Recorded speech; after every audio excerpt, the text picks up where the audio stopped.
Ladies and gentlemen, my name is Zymox, and I'm your chief show attendant.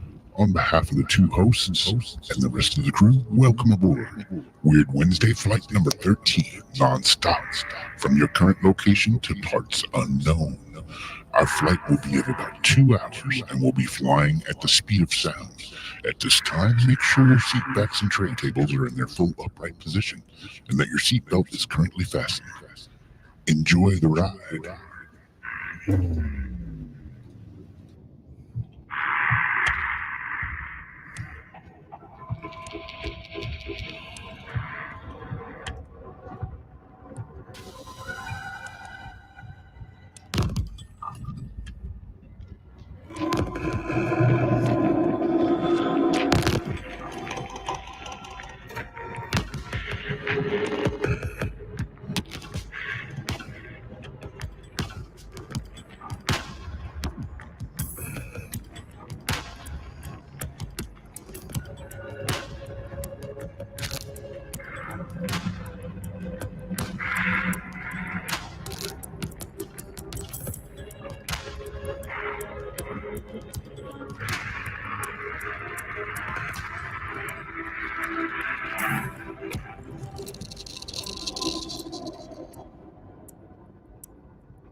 What's up? How's it going? Welcome to Weirdo Wednesday once again. How's it going, Jamie? It's going pretty good. It's going. I've had a headache all freaking day, but other than that, it's going okay. Other than I have hair on my microphone. I didn't even ask for the headache. Proceeded through the day. Yes, all day long. Had it. I'm drinking echinacea and elderberry tea now.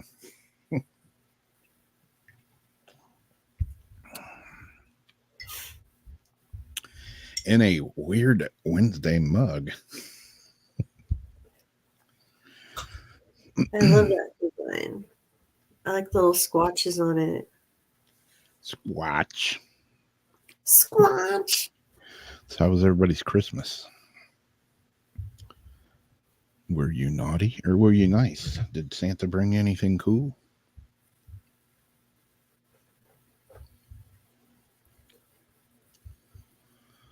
I told you about how crazy it was. I got that rock.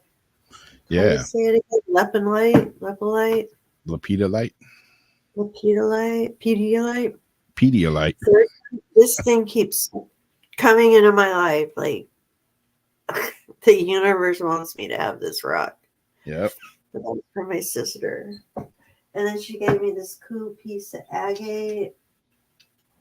It's shaped like a little...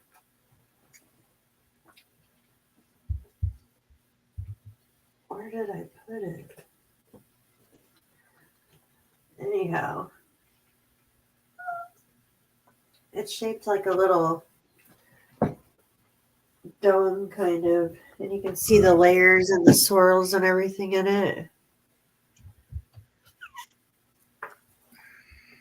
And then we'll highlight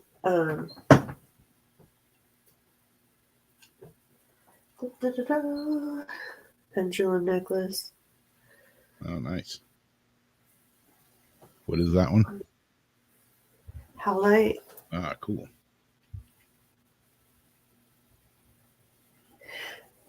Well, angel pendulum. Or my pendulum angel.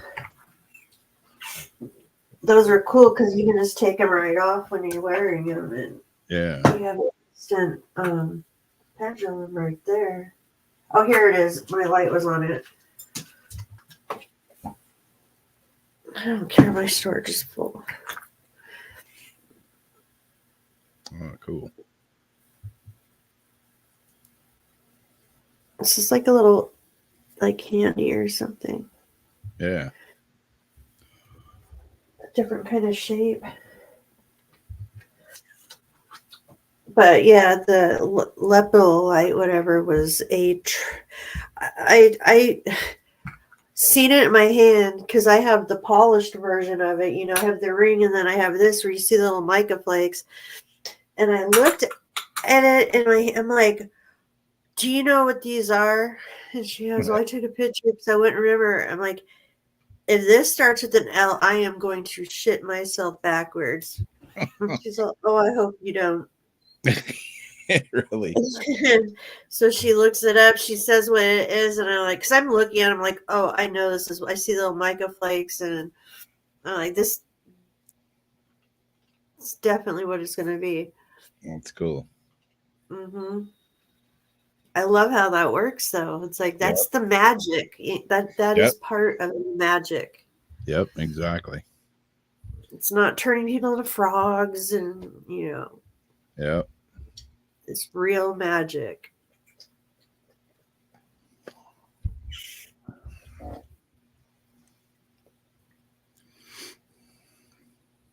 Oh, Blake. Yeah. Got the COVID, the coof. Sending lots healing energy your way.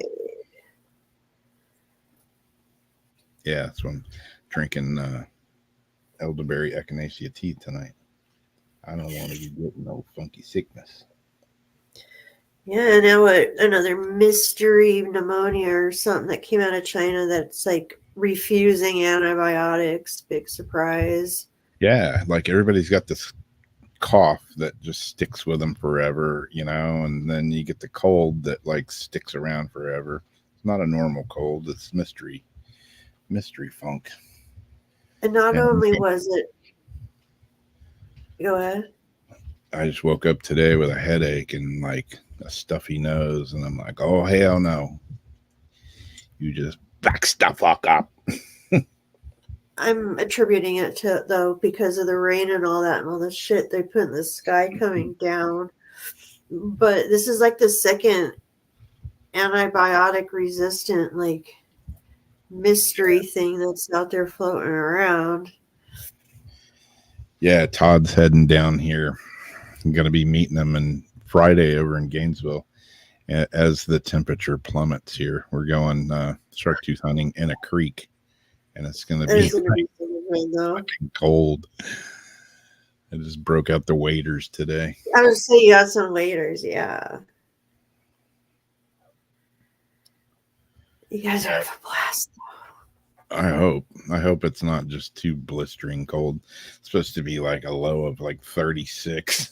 At least we got moved to the afternoon tour, but it's like 2 to 6. The only downside to that is at 6 o'clock it's pitch dark here. So Oh, it's a tour. We'll see. It's a tour. Yeah, we're doing a guided tour thing.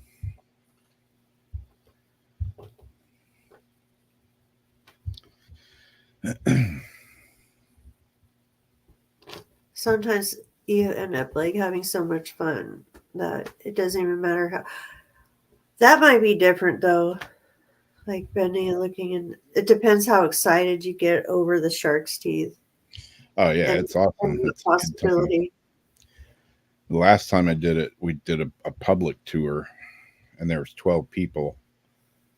And this time, it's a private tour, and it's just going to be the 5 of us. Oh, that's good. So, like when I go up to my, I almost said it, my special place, I get excited. It's a shitty climb. but I know that I'm guaranteed to come back with like treasures. So it's like treacherous, it's horrible, it's just miserable. Yeah. The first time was the most miserable thing because you don't know what you have in store, but you have like this energy under you, like, ooh, I know I'm gonna get something good. Yeah. Nose like snot making icicles as you're running up there. It doesn't even matter. Pants falling down, coming down the hill. Yeah. Yeah. The I don't know if we're going to the same creek we went to last time, but it's kind of it's not bad, but it's a pretty treacherous little climb down to the creek. Like, if you're not careful, you could really bust your ass bad. Going up is not as bad as going down, I guess. But yeah, I was like an octopus on the way down, man. I didn't have enough hands grabbing roots and everything else. Like, yeah, I'm gonna fall my fat ass down this thing. The tour guide was down there. He's like, "I'll grab your hand if you want." I'm like, "Dude, you might want to get out of the way because if I fall on you, I'm gonna crush you." Yeah. Sometimes going down is totally worse.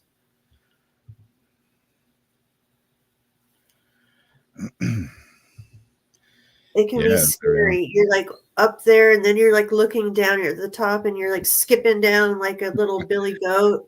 And if you have your pants, I had the cargo pants with all the different layers of pockets, the zip off ones that go into shorts, and you got like pockets and pockets and pockets. Everything's filled to the brim with like a backpack and 2 5-gallon. Well, I had one, he had one, 5-gallon buckets. So I have a bucket in one hand. I'm holding up the strap of my pants with the other, and you're just trying to get all this stuff down the hill. Yeah. At any cost. But you just like slate. If you slip or the person behind you slips. Yeah. Yeah. It's like the domino effect. And that slate slippery and it cuts you. Yeah.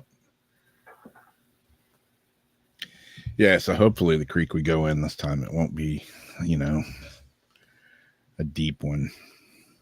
But yeah, I got some big neoprene boots, and I also got a set of hip waders. So one or the other I'll be wearing. Yeah. It's going to be damn cold. For Florida, It won't be snowing, but 36 degrees is pretty damn cold. That's cold.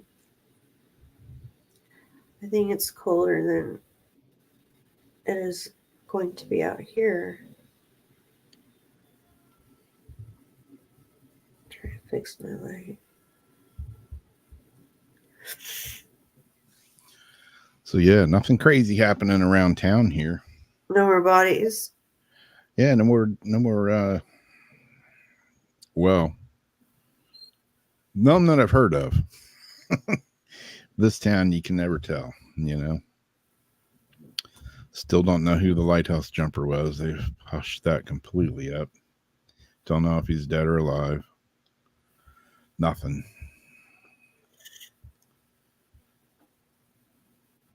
It's funny. We watch. Let me see if I can pull it up real quick here. And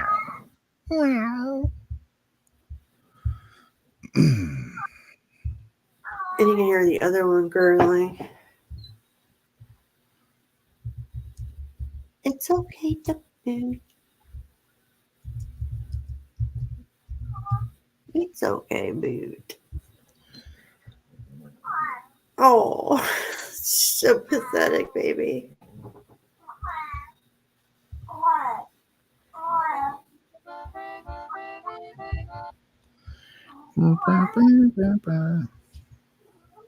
That's her so sad cry. She's like looking up at the door. She just wants to go eat the other food.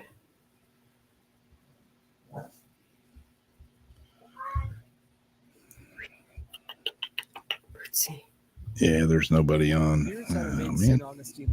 That's not it. That's not it. Someone said echoing, I think. I think that's Debbie getting an echo. This is St. George Street. It was That's packed the an hour ago. The street was like had like 1,000 people on it. Now it's pretty empty. But since there's all these people in town, there's like all the homeless people. Like last night there was a guy camped out behind the trash can here, and usually, you know, I'll see like cops come down the street and on bikes, like patrolling.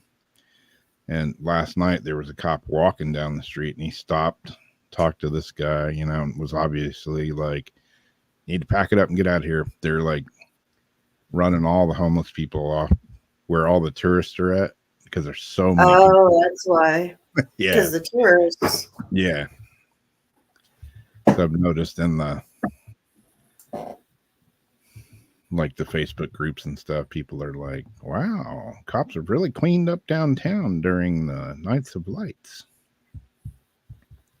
It's funny, this store right here, Mimi's Famous Crepes, that used to be my mom's store. That's kind of when I grew up. I would always be hanging out upstairs here in the window. That's where I used to make candles, and everything was in the back courtyard of that building. Which one? This one right here where my mouse is running around. Oh. 54 St. George Street. And it's funny because I used to sit up here in these windows and like I'd be doing my homework or something after school, and I'd be looking out the windows, and I always used to look across the street just past the building that, you know, has the little tents and stuff. And that building always used to freak me out for some reason. I used to always think I'd see people over there in that building, in the windows and stuff, in the evenings. And I don't know, it just gave me a weird feeling. And then one day, I found out that the building that used to creep me out for some reason when I was a kid, well, that's because it used to be a funeral home. So maybe I was seeing people walking around in there at night. I bet you were. Yep. How old were you? Oh, God. Probably from about the time I was 11 to, I don't know, 10 to 14, somewhere in there. Yeah, it's a good age too, because besides like the really young ages, that's like the older, more puberty energy age. Yeah.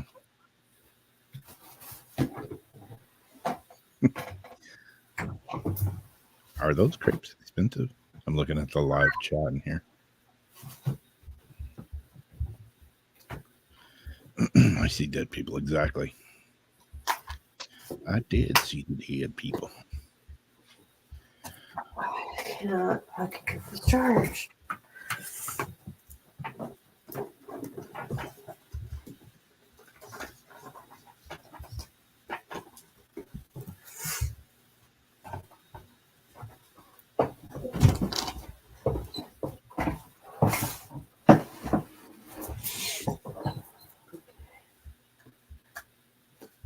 Let's see. I was going to figure this out. Oh, what did I shut off?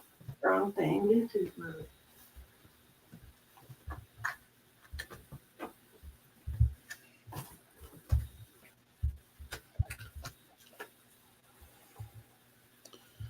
Okay.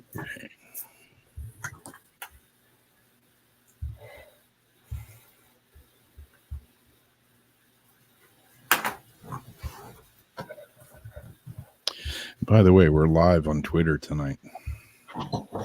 On Twitter? Twitter. Live on the old Twitter. Twatter. Oh.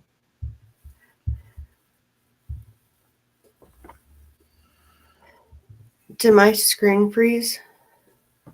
Not that I know of. What's up, Todd? How's it going? I was just talking about you. Oh, you're All in I see Atlanta. is the background. You what? I just see like the background. You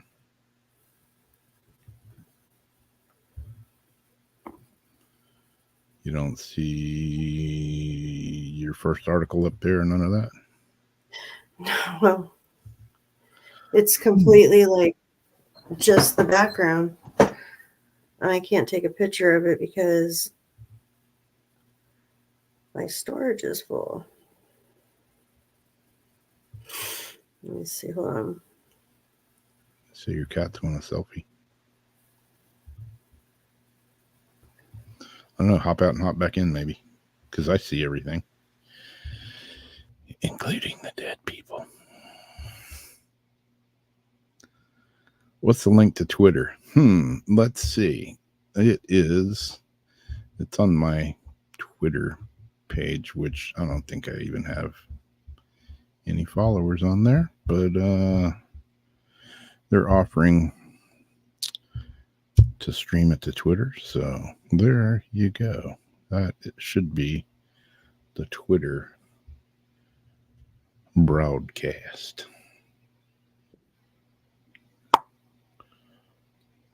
Clink. How about now? Now I'm there, yeah. All right, cool. It was just the complete background. That's bizarre. I don't know why. Yeah, and all I was doing was plugging in my phone to a whole other outlet, like not even touching the computer. Hey, Janice G. Okay. Yeah, it's X now, but it's still twitter.com. Twatter.com. It's always going to be Twitter to me. It's X marks the spot. And how long are they going to keep saying Twitter or X, formerly known as Twitter, before they just finally just say X? Yep. Well, when they change the friggin' internet name from twitter.com to x.com, which they probably won't be able to change it to that. So that's why it's probably still twitter.com. Yeah.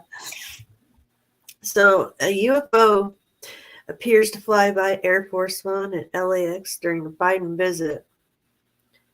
And at first I thought they were talking about the little plane next to it. I'm like, that just looks like the little jet that follows security. Yeah. A UFO was spotted hovering over Air Force One during a fundraising trip Biden took to Los Angeles earlier this month, and footage shared online by two amateur plane trackers. The footage, captured from a live stream of LAX, shows a mysterious balloon-like object seemingly hovering over Air Force One during Biden's December 10th trip. Stop it. A few viewers are saying, "We saw a UFO," Peter says in a clip. The pair filming at LAX as two F-35 fighter jets monitor the skies for the uppercase lowercase p president, excitedly pointing at the jets being refueled midair before the shiny white or silver object darted across the sky.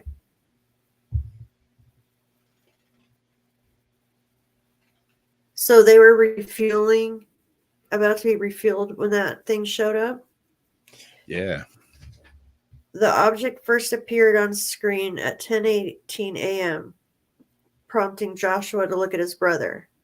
"You saw that. We got something flying in the way.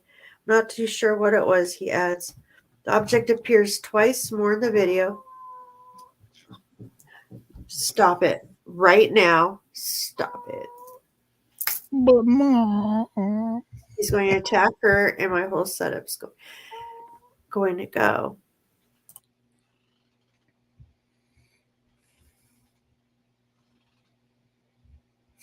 Exactly. Okay. And yes, one Red Bull can just went. He's punking her, and he's about to create a disaster. The object appears twice more in the video, with the final spotting made at 11:08 a.m. Is that it? Is that one of the UAPs that we've been talking about? Peter asks excitedly. I'm kind of scared looking at this, Joshua replies. I'm not sure what that is. Could be a balloon. I'm thinking balloon. Peter, seemingly unconvinced, jokes, Are you just saying that to keep certain authorities away? The brothers did not immediately return the Post's request for comment. Mick West, a UFO investigator, reviewed the footage and said that it was most likely a balloon that appeared to be moving due to the plane in the background. Looks like a balloon, moves like a balloon, he said. Pentagon has investigated nearly 300 UFO sightings over the past year, some of which they fear may actually be the creations of foreign governments trying to spy on the U.S., officials said earlier this year. Earlier this year, NASA appointed its first ever director of UFOs, admitting it still has no idea what a number of inexplicable flying objects spotted over U.S. skies actually were, and shared its commitment to studying its phenomena. So, I don't know. Like, if they're going the exact same speed, and then they're moving the camera like that, would both planes move exactly the same way like that? I don't know. It looks to me like something flew by. That'd be one big ass balloon. So, I don't know. Let's see Give us here. a yes. Give us a no. If you And why does like everything like move together with the phone? It's on Like that at the Yeah, every few see minutes. that? Right there. I don't know. What if it's a military drone? Like, what if it's another security measure that the Pentagon uses? Maybe it that's the could one be. Biden was in. I don't know. This. It's Saw every, that? every few minutes. We had something flying in the way. Oh, really? I didn't Yeah. see it. I'm not too sure what it was. Oh, my goodness. Yeah, someone's gonna have to watch the replay and see what that was. Something. Hold on. What I was was that? going in the opposite direction. And there's something about these guys' voice that bothers me. I don't know. If you want to keep seeing this, keep seeing this.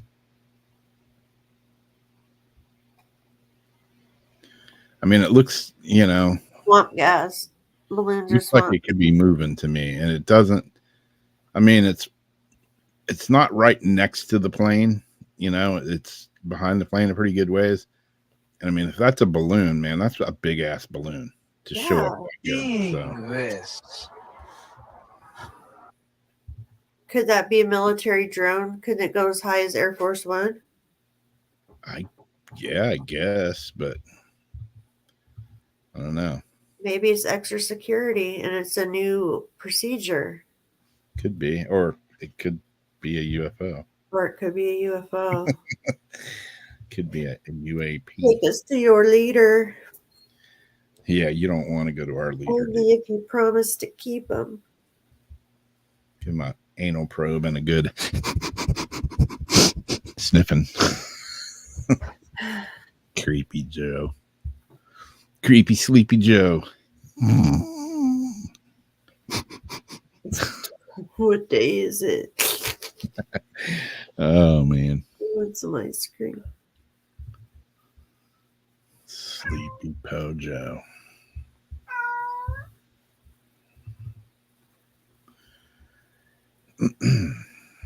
Yeah, we have Oh, I didn't see Genocell. brain meld last week. I'd do 3 articles and you had all 3 of them. This week you only had 1. What do you mean? Same articles that I was going to do. Nuh-uh. Yeah. Why didn't you tell me? I told you tell me if I do ones that you already picked, because I can always find more. I got a couple of I always have ones here. replacements. Could Just let me know. a nuclear missile be used to save the Earth from a killer asteroid? I seen that one. See, I almost did that one. What's that movie? Armageddon? Oh yeah, Like real life Armageddon. real life. Let's just take it from a movie. Scientists have developed a new modeling tool to help simulate, I almost said stimulate, but it's simulate the effects of a nuclear device on a large asteroid. In the 1989 Michael Bay disaster movie Armageddon, Bruce Willis uses a nuclear bomb to break apart an asteroid that would have caused untold devastation had it actually hit the Earth. But he saved the day. But could something like this actually be done in real life? Makes you wonder, right? Scientists have toyed with the idea of using nuclear weapons for planetary defense purposes for years, but it's been difficult to determine exactly what would happen if such a device were to be detonated on or beneath the surface of a large object hurtling towards our planet. Now, though, researchers at Lawrence Livermore National Laboratory, That's right here. yeah, That's our lab. that's right down the street. LLNL have developed a new computer modeling tool capable of simulating a nuclear detonation on an incoming asteroid. He said ass. The data it provides, in conjunction with the data returned by NASA's recent double asteroid redirection test, or otherwise known as DART, mission, could be one day help save us from all a cataclysmic impact. If we have enough warning time, we could potentially launch a nuclear device, sending it millions of miles away to an asteroid that is headed towards Earth, said study leader Mary Berkey. We would then detonate the device and either deflect the asteroid, keeping it intact, but providing a controlled push away from Earth, or we could disrupt the asteroid, breaking it up into small, fast-moving fragments that would also miss the planet. Hopefully it'll miss the planet and not pepper the planet. Yeah. Just like a worldwide peppering of, Volkswagen-sized chunks. Ultimately, it's the information provided by such a modeling tool that can make the difference between finding an actionable solution and launching a mission that would fail to stop the asteroid. The more data we have, the more sophisticated the simulation, the better our chances. While the probability of a large asteroid impacting the Earth in our lifetime is low, the potential consequences could be devastating, said the Livermore Planetary Defense head Megan Brook Sval, S-V-A-L, Sval, I don't know. She's down the road from you, Jamie. Go ask her how to say her name.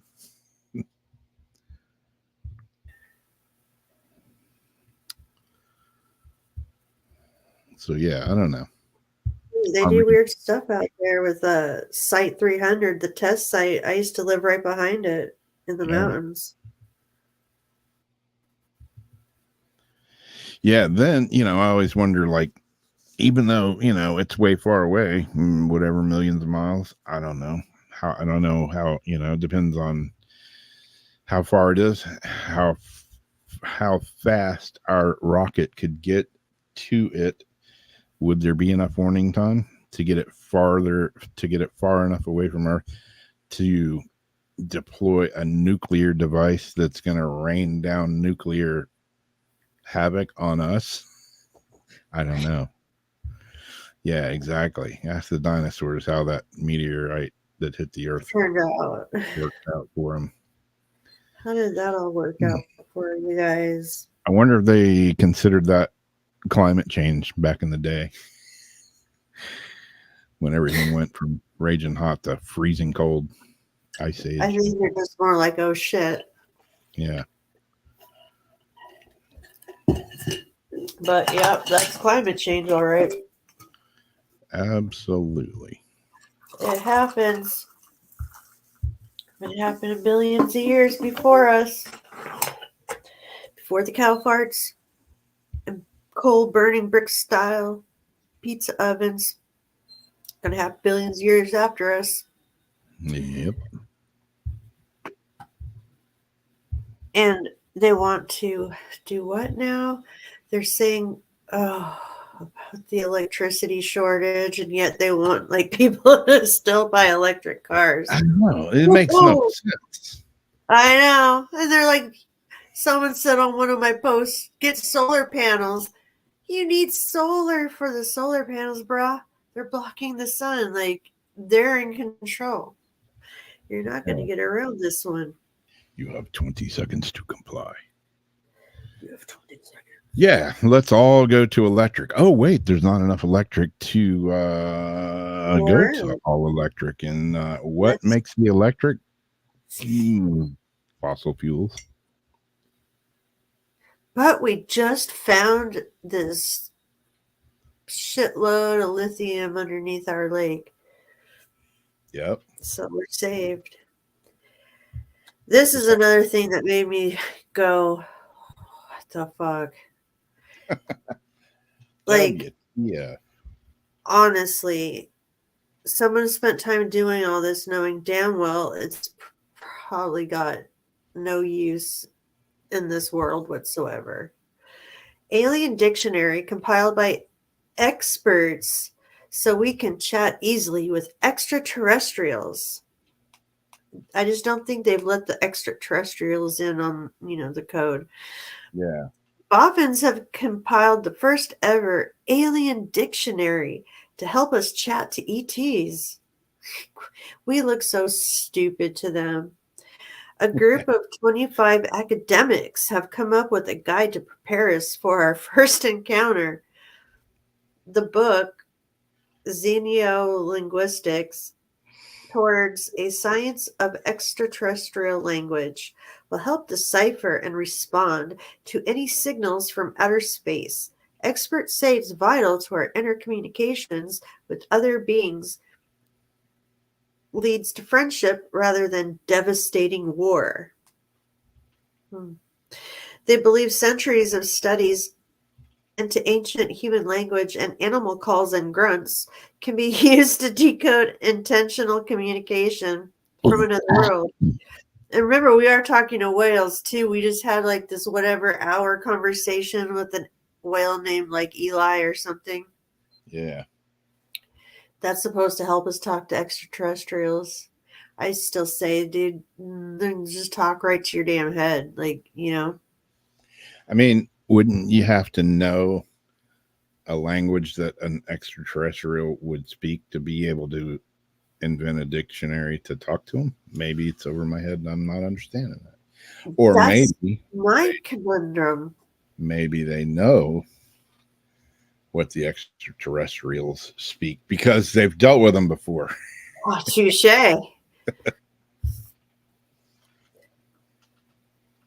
Bob Lazar.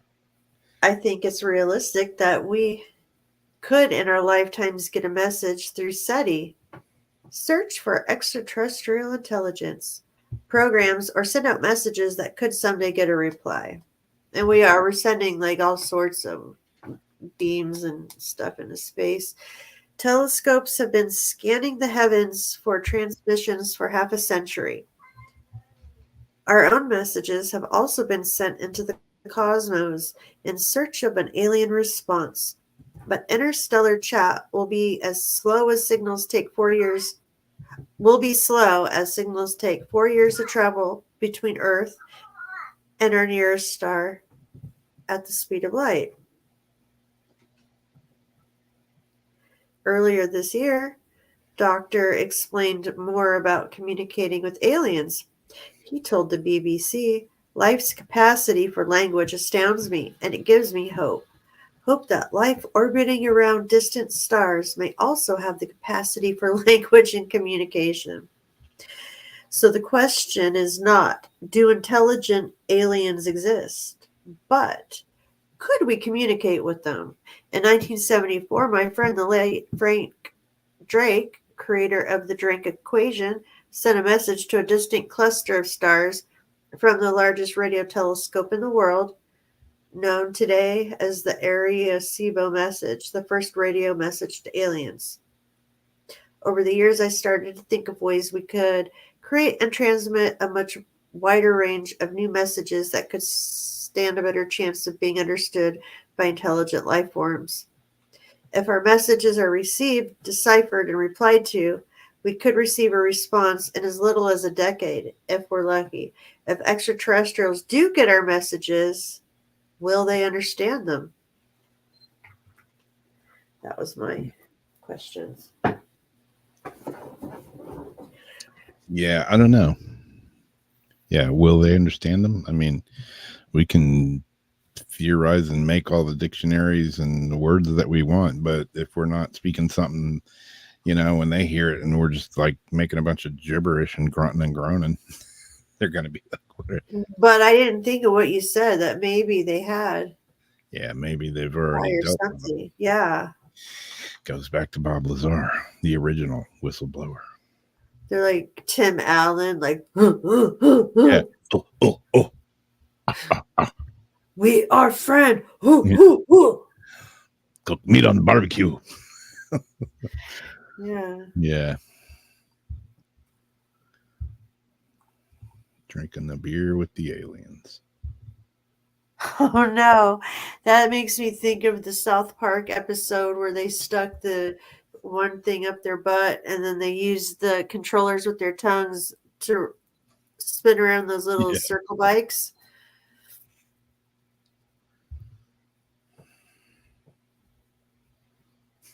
Yeah, really. Dinner bell, yeah. Chow's on. Yeah.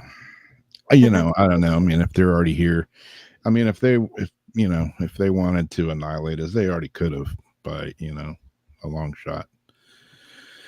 What's the deal that we made with them back when, them boys supposedly went to the moon? I don't think know. we're just like their live version of The Sims. Yeah. And they just want to see how we react with what we're given and what we do with it. I mean, seriously. Exactly. Makes sense to, stuff I've thought and seen when I was like a kid. The TV screens in my head, just all that stuff. It's like, no. They planted all sorts of different people in different places, in different situations to see. And they gave us everything we needed. Like, here you guys go. You got everything. Like, here's your flint, your matches, everything. The food even looks like the body part you need. Like, Yeah. you are in Eden right now with the most beautiful paradises, lush forests, and just gorgeous oceans. You have everything life can desire. Don't be an asshole. Let's see how long it takes for you to screw it all up. Yeah, let's see what they do. If mankind, and it's like maybe they've done this experiment many times, like this time give mankind all of this. If we were to give mankind all of this, would they still screw their in the end? Yep.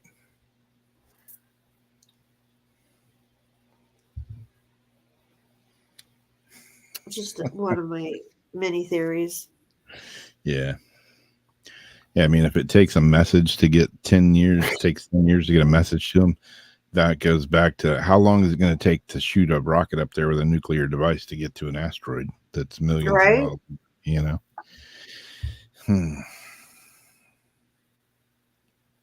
I agree with that one. Hello, my name is Worf. All right. Speaking of Bob Lazar, a new Bob Lazar documentary will digitally recreate secretive S4 facility. Oh. Speaking of Bob Lazar, the new film, which claims it aims to travel back to 1988, where it all started. Sounds awful familiar. Back to the Future, where it all started, promises to immerse you in a story like never before. Widely attributed with popularizing the idea that the U.S. government has been reverse engineering UFOs, Bob Lazar made headlines in the late 80s when he revealed that he had worked with captured extraterrestrial technology during his time at S4, a secret facility situated near to Area 51. An alleged witness to captured alien saucers, Lazar claimed to have intimate knowledge. He was intimate with the aliens of what powered them, Element 115, as well as the anti-gravity field technology that they use to travel through space. He also maintained that he had seen government briefing documents describing alien involvement in human affairs over thousands of years.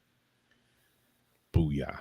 So, a new documentary entitled Lazar, the Original Whistleblower, is set to lift the lid on Lazar's story by taking viewers back to 1980s with detailed reconstruction of S4 and the saucers he worked on.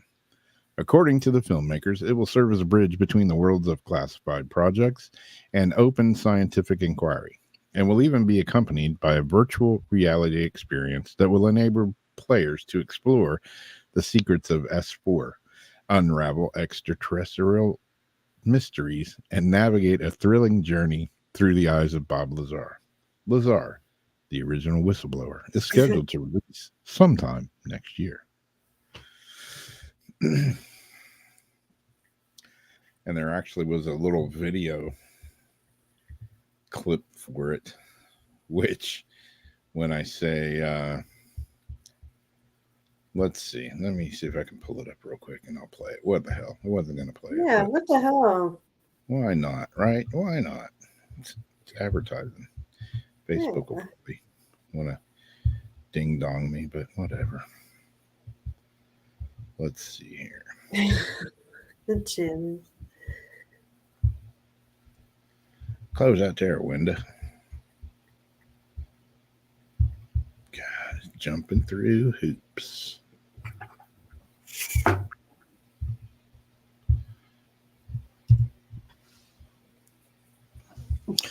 Let's see. Is this it?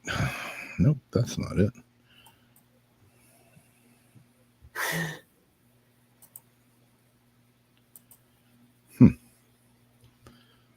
Well, hot diggity dog. Let me do it this way. Yeah, what did that snoo?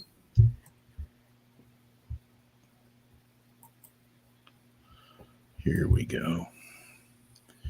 And away we go. Present, share screen, window. Click on the window, share. My wall right there almost blends in with the moon. Here we go. Here's the trailer, the teaser trailer. There's really no way I can prove it without revealing my identity and getting myself into more trouble than I have already. Exactly what's going on up there? Well, there's several, actually 9 flying saucers, flying discs that are out there of extraterrestrial origin, and they're basically being dismantled. Some are, well, in various stages of completion, built from other parts, and they're being test flown and basically just analyzed.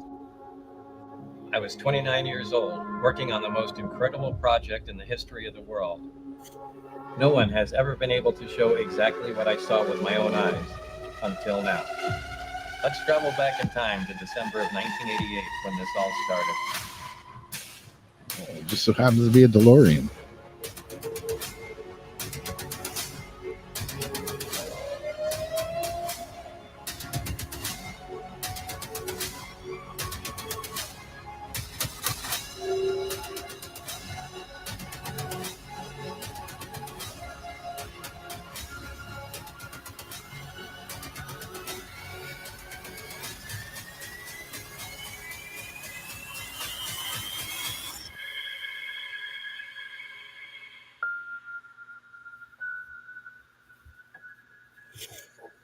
The original whistleblower. That is kind of great. Yeah, that'll be cool to see. Yeah, I can't, it'll be cool to see if it makes it there without Yeah, Bob Lazar finally disappearing. yeah. Has anybody seen Bob? No, he was here last month and nobody's seen him for the last month. What do you mean? Wasn't he just here? Yeah. No, he never existed. He never worked at Los Alamos. There's no record of him going to school here. There's no record of him having a job here. Mandela effect. He never existed. So how Nope. can he be gone? To be gone, you had to have once existed. Exactly. Let's see what I got next time in my bag of tricks.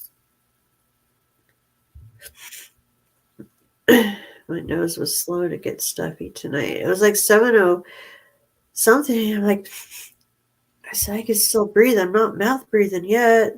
Something's different tonight. So But that was now me. it's- I woke up with Jamie noses. Did you? Oh, that's why I was like, what do you mean you can't breathe? Yeah. So since we are at the end of the year, and I believe this is our last show of the year, I was Yep. trying to get some of the best of the 2020 type stuff out, 2023 stuff out. So I just grabbed a couple of them. I might do a couple more when the year starts, but this year, I just can't believe this year's almost. Oh, That- dude. It's like, what happened? Yeah, surreal. But here we are again, the end of the year, the best of the year. This is Americans Tell Uber Eats and other odd and popular customer requests. Basically, weird shit people order from Uber Eats this year.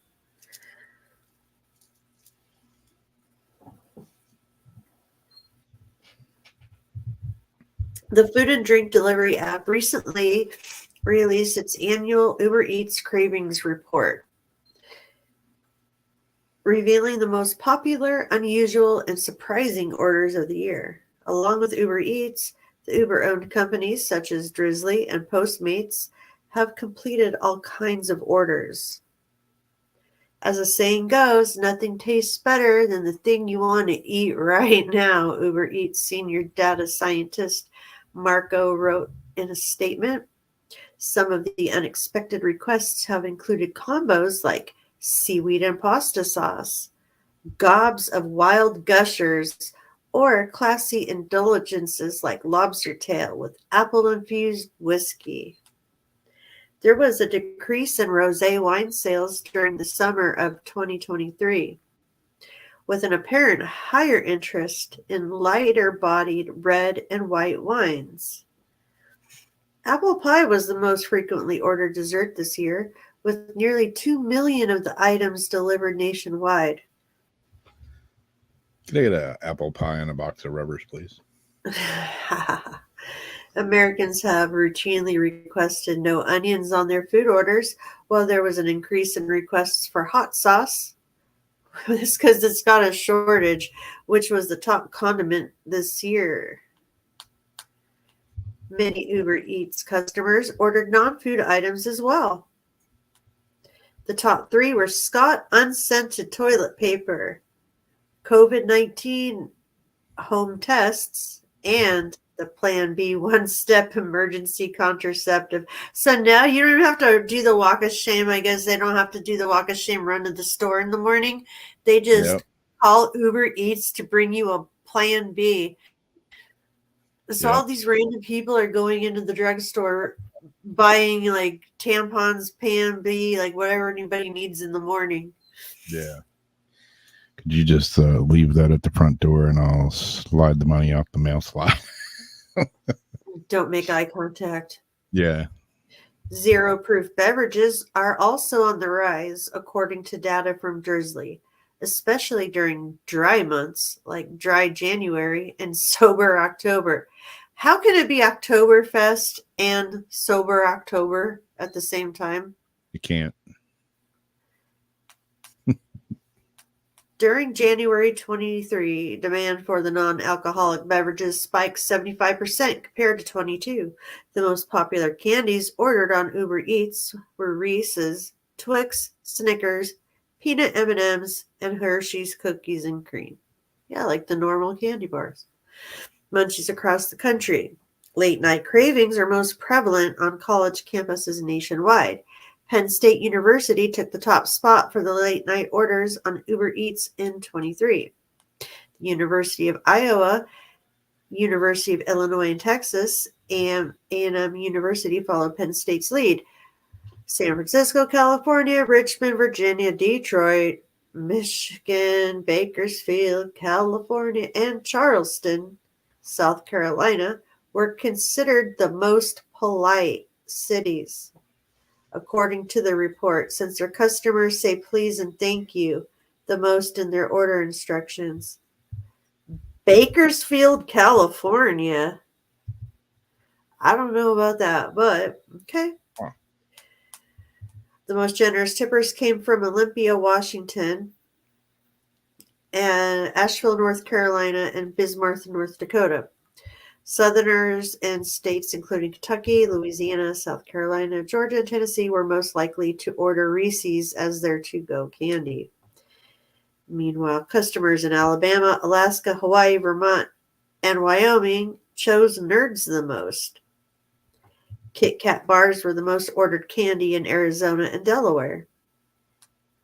So the top delivery requests across the U.S., according to the company, number 1 is no onions.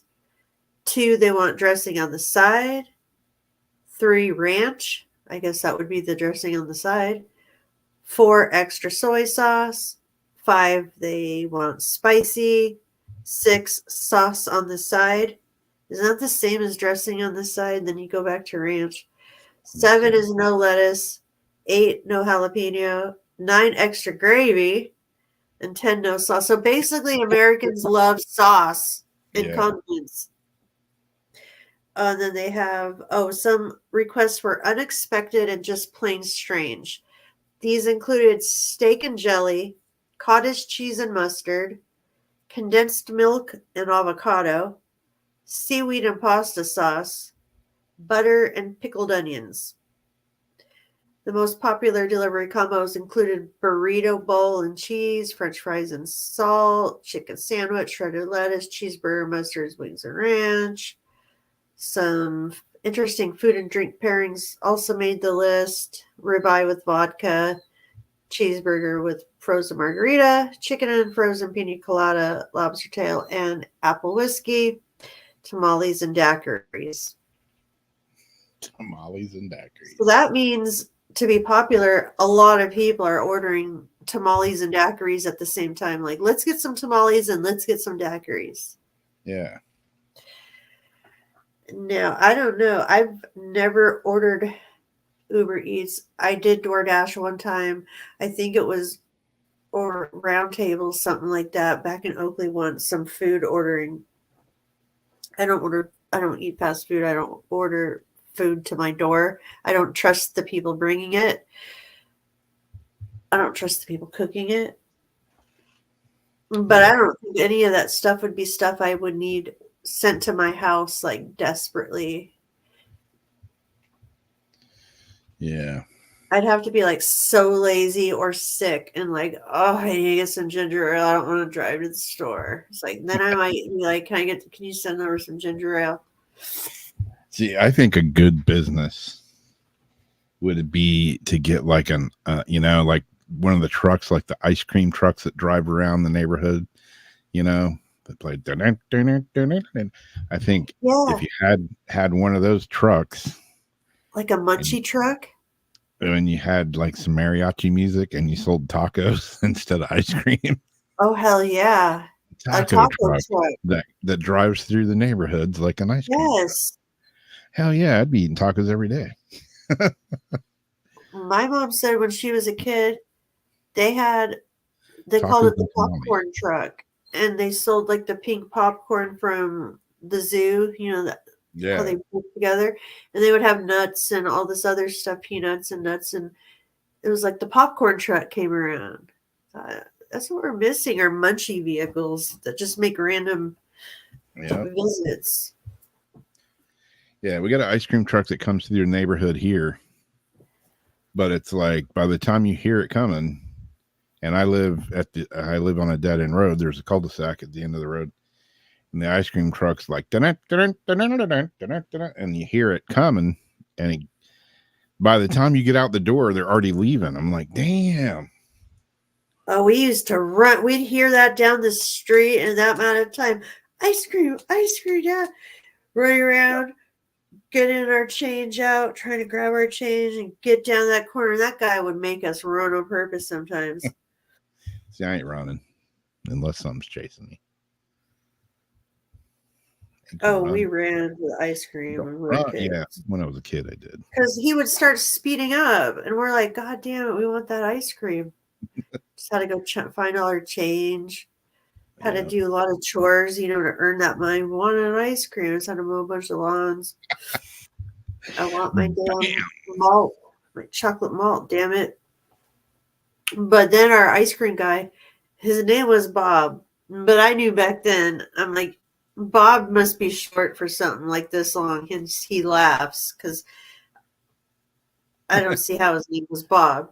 But he would always give us like free gum at the time. Like he'd give us a piece of gum with our orders all the time. And then as a kid, oh, do we get some gum? He'd give out gum. We thought he was the coolest guy. And then it turned out one of the damn ice cream men right next door, I don't know if it was him or not, or one he worked with, was putting LSD in the little tattoos. Yeah, I was gonna say, here's your roofie flavored gum. Yeah, well, and you don't think of it as a kid, Yeah.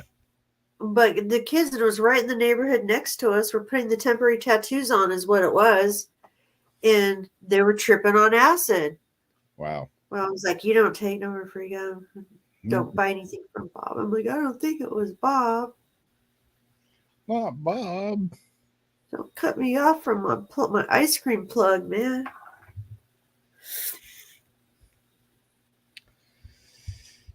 All right. You want to do another one? Hated you. Oh, pennies.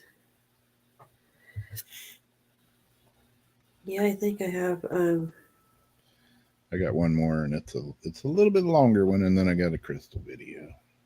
Okay, because I have actually two, and then that extra one. Oh yeah. I think the clown one is short though. So this one is alien corpses to UFO disclosures. 2023 was out of this world, and so this gives like the 10. There was another one with like the weirdest paranormal things of 2023, and I think it was kind of along this line. I lost that article, so I went with this one.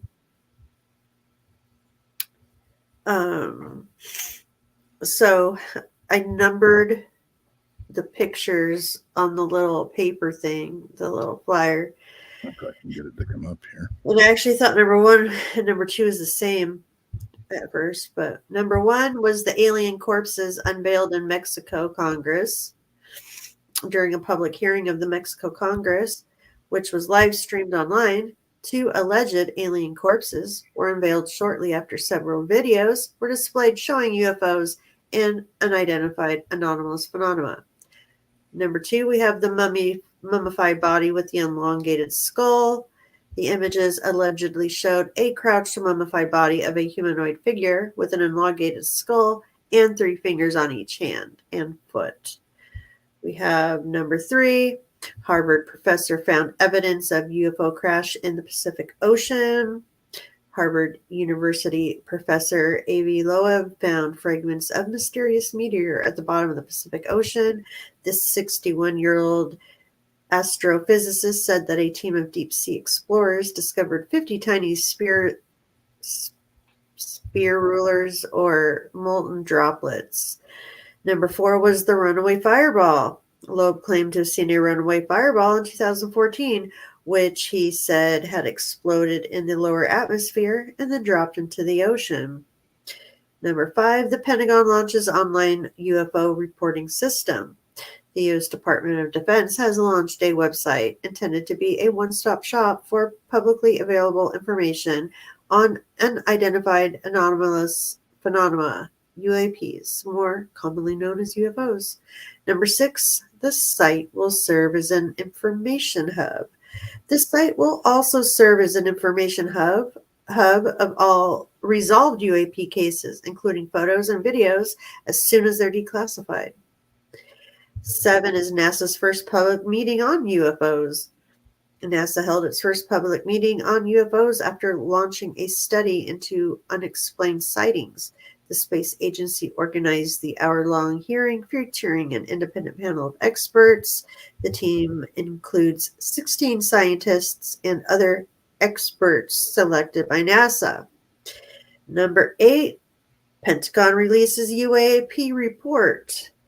The Pentagon's All-Domain Anomaly Resolution Office, which investigates the sightings, received 274 reports from August 31st, 2022 to April 30th, 2023, and another 17 from previous periods, for 291 sightings in this report and a total of 801 sightings for this overall investigation.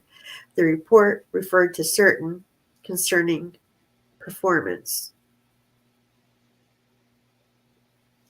Number 9, former intelligence officer testifies before Congress. Former U.S.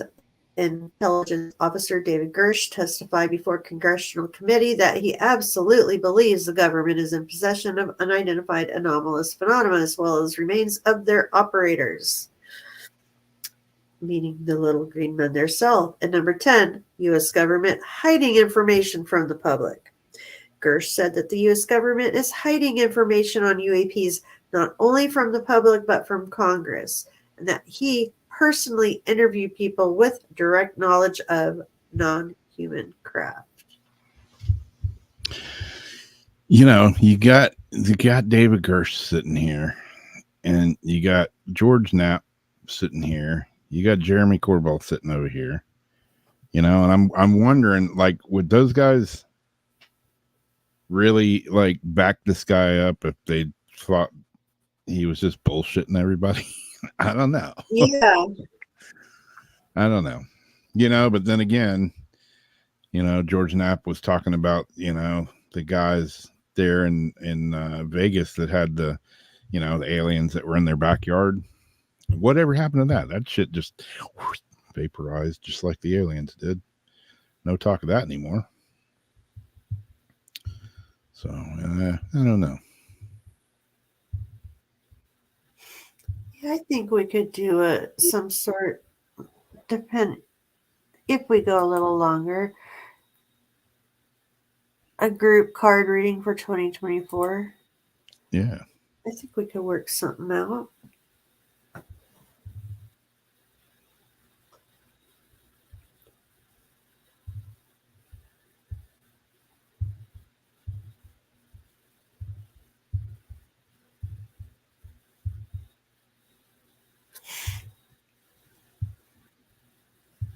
And a coffee. Oh, yeah.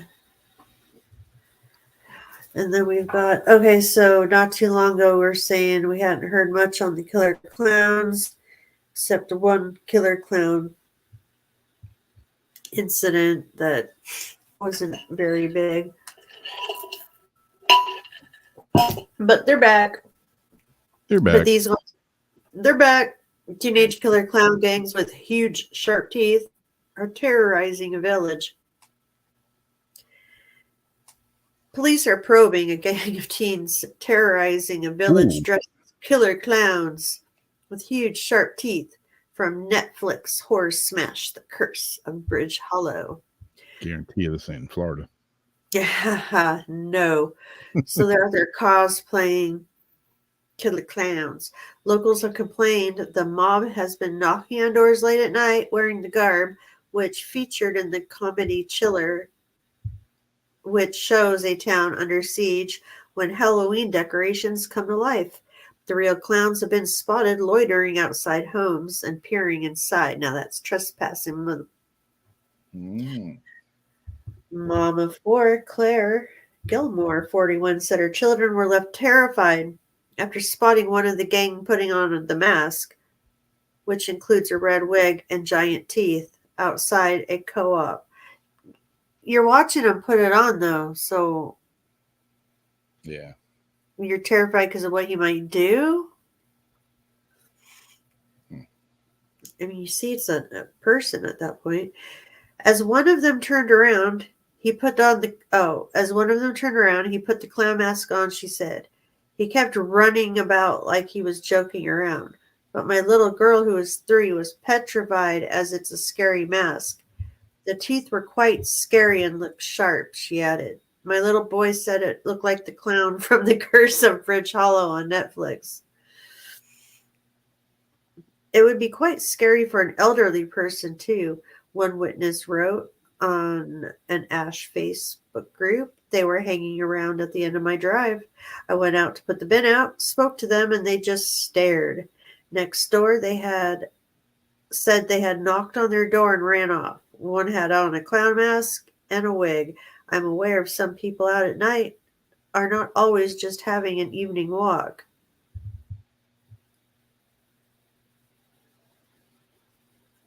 No one. What? Another user said, it's such a shame to see that in such a nice, quiet village, that sort of thing happens. There seems to be a lot more Larry teens around lately. They're bored. A Kent police spokesman said the force was notified at 11:45 p.m. 2 young people wearing clown masks in Queens Road, Ash. Local officers have been made aware, he added. So right now, they're running around and just being little nuisances and doing some peeking and things they shouldn't be doing. Hopefully, they don't want to increase that thrill, but that's how you get shot I out was going here. to say, yeah, I mean, yep. Scary clowns here in Florida. Pop, pop. Yeah, Down goes the clown. and ask questions later. Yeah. You get your ass get shot here in a heartbeat. Yeah, like you don't do that out here.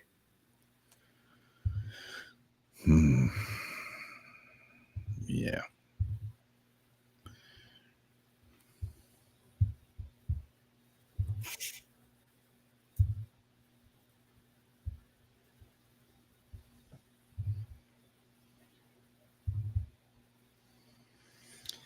Yep. All right. This one. I got this one here.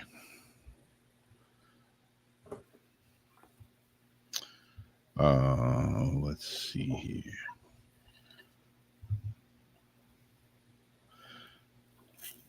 Do I have a picture? Yeah. Do I? I don't know. Do I? Here we go. Yeah. Okay.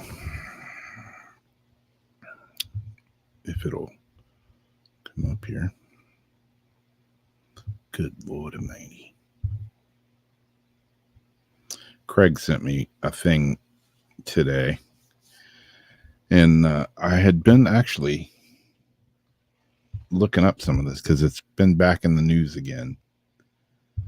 And if the stupid share screen would work. God, man, how many buttons do you have to hit to share the screen? There we go. Mel's Hole, shrouded in mystery. Anybody remember Mel's Hole? Anybody put their finger in Mel's Hole? Oh, if you listen to Art Bell back in the late 90s, you may remember a lot of chitter chatter about Mel's Hole. And got a little video. Not going to play the long one because it was like 20 something minutes long, but I got a little bit shorter one I may play. But another mystery buried deep in the hills of eastern Washington keeps resurfacing. Ellisburg and the surrounding valleys of Manitash Ridge are beautiful in any season. Some believe what lies beneath is a deep, dark hole with supernatural powers. A man named Red Elk is one of the only people alive known to have ever seen the mysterious hole. A Native American shaman or medicine man, Red Elk, said his dad first showed him the hole in 1961. He said, "This is an endless hole," Red Elk said. Red Elk's been back many times and said strange things happen every time he goes near it. People get confused with what I call the Devil's Hole, he said. Many locals claim to know about the hole, but it didn't become a phenomenon until 1997, when Mel Waters went on Coast to Coast radio show with Art Bell. "I brought the dogs with me," Waters said on the show. "They wouldn't go anywhere near the damn thing." Waters said the hole had about a 3-foot stone wall around it. It seemed bottomless to him, and he used an old shark fisherman's trick, sending thousands of feet of fishing line down. What I did was I sent down a roll of lifesavers, he said, so when it hit the water, the lifesavers would dissolve. But the lifesavers came back up whole, no water. So how deep was the damn hole? Waters said he believed it descended miles into the earth, and he heard strange stories about its powers. One guy claims he threw his departed canine, his dog, down the hole when it passed away. He said he swears the dog actually came back to him, but it wouldn't come to him. It acted like it didn't know him. He saw it running through the woods. Red Elk said it was when Waters went public that the trouble began. Now I'm going public on this, and that could land me in a pile of junk, he said. Red Elk claims the government has a secret base there, an underground base, a very small underground base, he said. That's how Red Elk explains it, with white boxes covering the area on some satellite images. He also said he's seen alien activity in the area. A huge spacecraft. One will appear and hover over the hole. That's what he said happens during the summer solstice, when spacemen load and unload things at the hole before flying away. The Northwest Museum of Legends and Lore, Phil Lipson, said he's heard the stories. Well, I believe there's a hole, Lipson said, but Lipson's never seen the hole. And even though he's led expeditions to find it, I think it's actually a true event, just something that's never been totally uncovered, he said. And to this day, no one's been able to find it since the famous radio conversation. Ellsberg Public Library historian Milton Way said the story became a sensation after Waters went on the radio with Art Bell. He said the public library, he said the phone rang off the hook with all kinds of stories about the hole. Some explainable, some not. He's still trying to solve the mystery of what happened to the library's file on Mel's hole. Well, it just disappeared, which leads itself to the mysteriousness of Mel's hole. Did Mel take it? Did it just kind of rise up out of a locked file cabinet? You never know.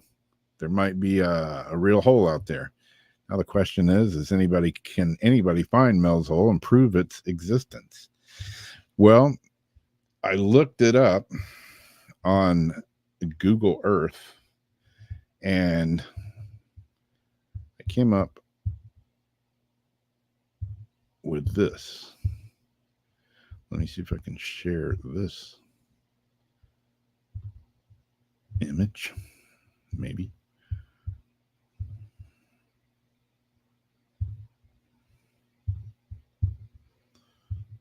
Ten steps to share one image. Okay, we got this one. And this is on Google Earth. And it's weird because when you play it on Google Earth, when you look it up, it shows Mel's hole, Coast to Coast AM radio. And it's in the area where it supposedly is. And kind of zoom up to it.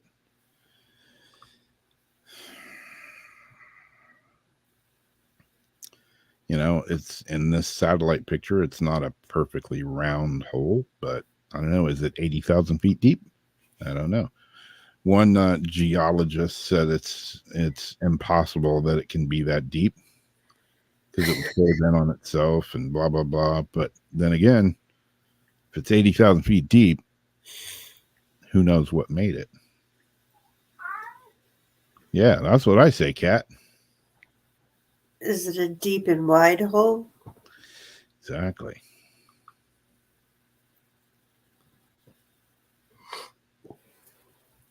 The legend of Mel's hole. Man. So why did Coast to Coast? Because they're the ones that marked it on Google Earth, maybe? Maybe. I don't know. See, it was covered up for a while. And back before there was Google Earth, there was, I can't think of the name of it. It's in the video that I was going to play. I totally blanked on the name. It was before Google Earth, though.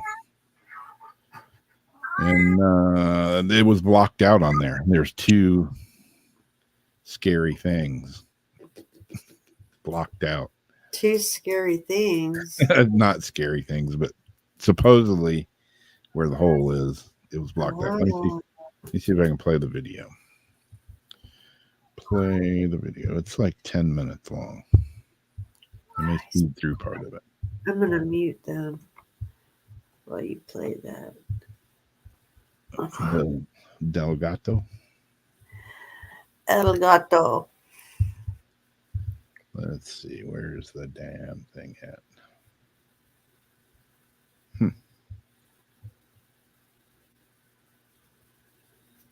Oh, I remember where it's at. Duh. Let's see here. Is this it? Yes.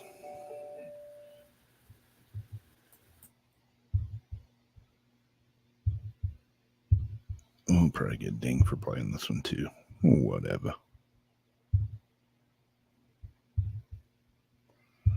It's the end of the year, right?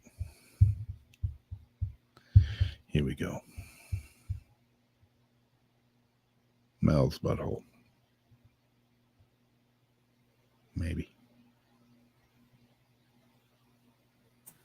I get off my 29-day Facebook restriction. You've been a bad girl. Oh, yeah. In 2 days. Okay, we got to turn it up, right? 80,000 feet has piqued the curiosity of people from around the nation. It has reportedly been seen by only a handful of people. It grabbed national attention in 1997 when a man calling himself Mel Waters contacted radio talk show host Art Bell on his national talk show Coast to Coast. The mysterious pit has become known as Mel's Hole. Butthole.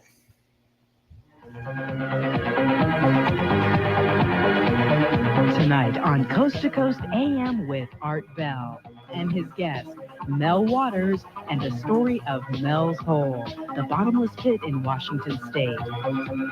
I've got Mel on the line. Mel's the guy with the never-ending hole. Right now, I'm in a little town called Ellensburg. Weird to hear Art Bell's voice. You really think you've got 80,000? Yes. Yeah, I get line in 5,000-yard spools. I've gone through that many. As usual, I brought the dogs with me. They wouldn't go anywhere near the damn thing. And if I try to bring them there on a leash, they'll just dig their feet in. They do not want to go anywhere near the hole. The one guy claims that he threw his departed canine down into the hole. Oh, really? And he swears the dog actually came back to him. And he was really? Pet Mel's Cemetery. Hole is a complex, very interesting mystery. Within 24 hours, his land was more or less seized. He wasn't allowed to go on it or anything by the U.S. government. Shortly after Mel Waters claimed that he was forced to accept a buyout by the government, public satellite images of Ellensburg, Washington, available on TerraServer, There you go. Terra showed server. 2 whited out blocks covering areas including the reported location of Mel's property. Some speculate it may have a connection to the close proximity of the U.S. Army's Yakima Training Center. There are a couple aspects of Mel's Hole, paranormal aspects that make it intriguing. One of them is a supposed black beam that emits from the hole. That particular hole was expelling. It's like flushing the toilet, but it blows it up into the sky. All of a sudden, it looks like a black flashlight in the day. People have said there are entities in there. Red Elk is a Native American shaman who says his father showed him the hole when he was a boy. There are people down there, alien people to us. Come here, boy. I want to were show you here my even hole. before man. They cannot stand our weather. They can't stand the sunlight or the cold. Their planet they come from is a desert planet, so they live underground. And in this time and age, there's going to be some real interaction, and they want to control us as slaves, as food, as sex items. Doesn't matter if they're male and you are either, I'll guarantee you. Yikes.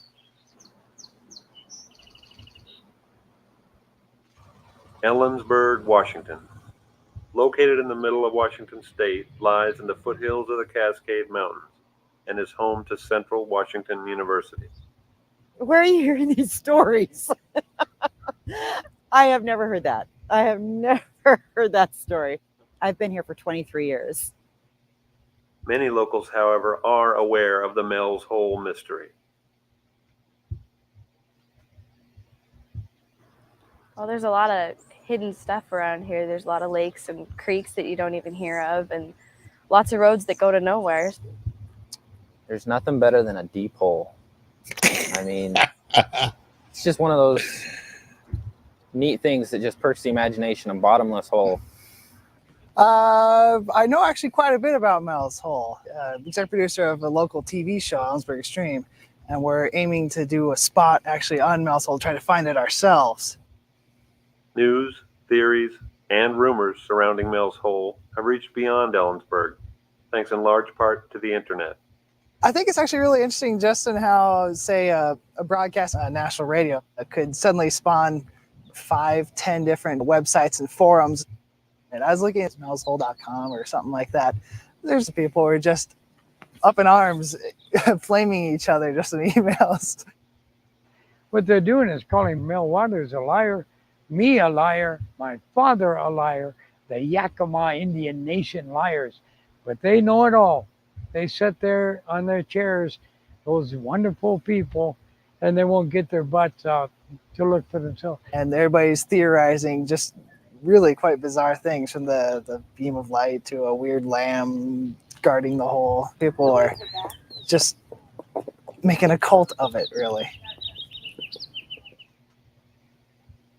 In Seattle, Washington, Philip Lipson and Charlotte Lefevre are co-directors of the Seattle Museum of the Mysteries, which has sponsored expeditions to search for the hole. I kind of call it the Moby Dick of the Northwest, because it's like, you know, like this Moby Dick was about a whale. This is about a hole on the Mel's Hole site. Lately, there's been a lot of people trying to debunk it, saying it's a joke, it's a hoax. Oh, people have poked fun at us. We only seriously really started going out in expeditions and searching for this hole about 3 years ago. And that's when Red Elk came to us and said, I saw this hole 40 years ago. My father showed it to me. It's real. I am a Wakayan, a spiritual counselor, you know, kind of like a preacher, but in my case, one that swears.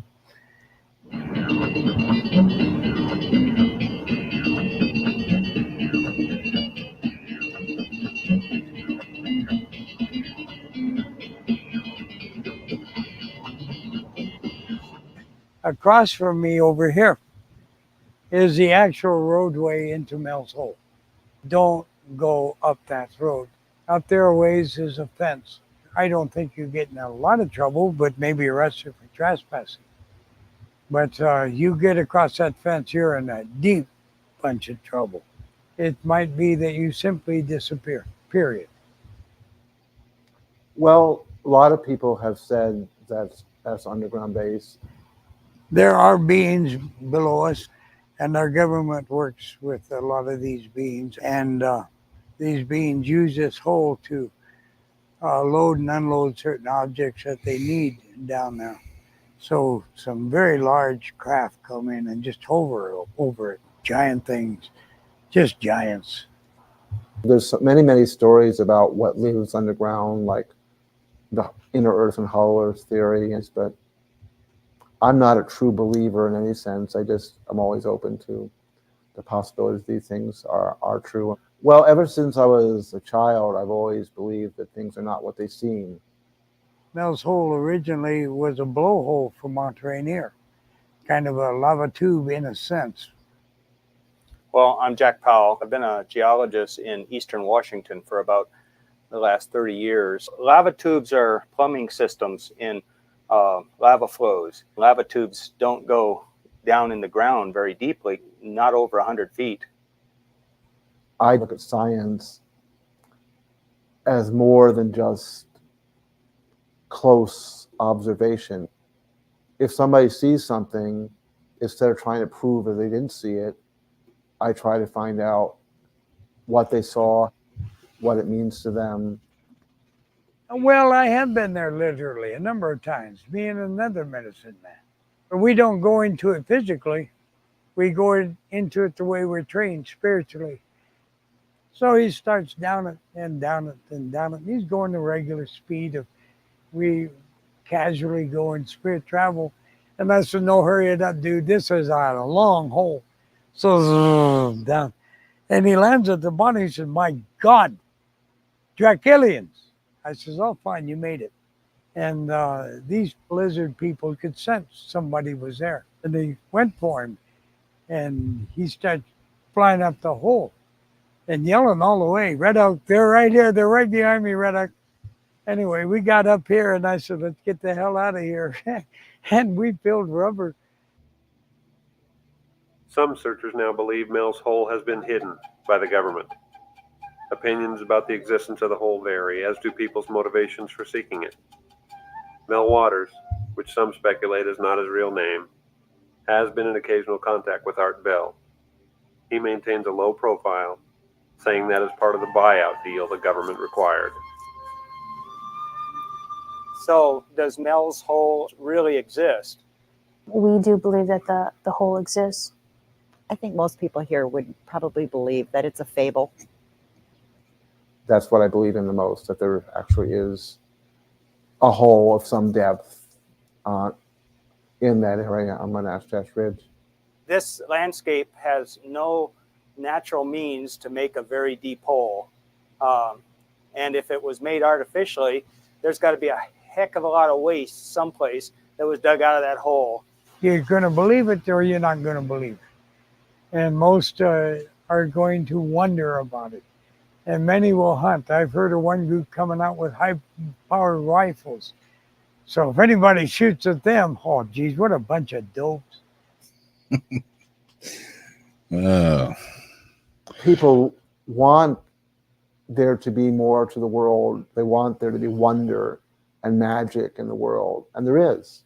That's the whole thrill, in a sense, is that there is magic and mystery and wonder and beauty to the world. And there's many more things to be experienced than you learn about in school or through everyday life.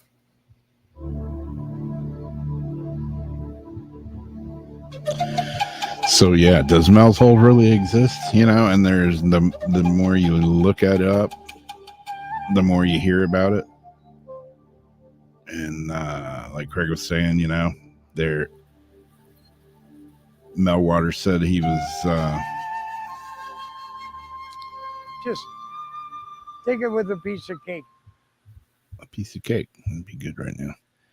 He said he had a radio, you know, and was picking up like radio broadcasts from the 60s when he would take the radio around there, and they put ice down the hole and the ice came up. They had ice that went down the hole and ice up on the surface as a test thing. The ice on the surface was melting. The ice that went down the hole didn't melt, and supposedly it came up and they tried to burn it and it didn't melt, but it lit on fire and then it burned for months. There's all kinds of stories. Huh. I don't know, you know. And Mel Waters, he called in originally in 97 to Art Bell and talked about it, you know. First he faxed Art Bell, and Art Bell was like, well, this is interesting. Let's get this guy on the air. So he had him call in and he talked to him for like an hour. And then once he went on the air with Art Bell, it was like he opened a can of worms, and, you know, everybody wanted to find this place. And that's when the government swooped in, pretty much took his land. Of course. You know, and yeah, they like forced him off the land with a buyout. Supposedly, I've heard $250,000 a year to $3 million a year. Who knows what it really was, or if it was anything. And if he took the buyout, he had to leave the country and never come back.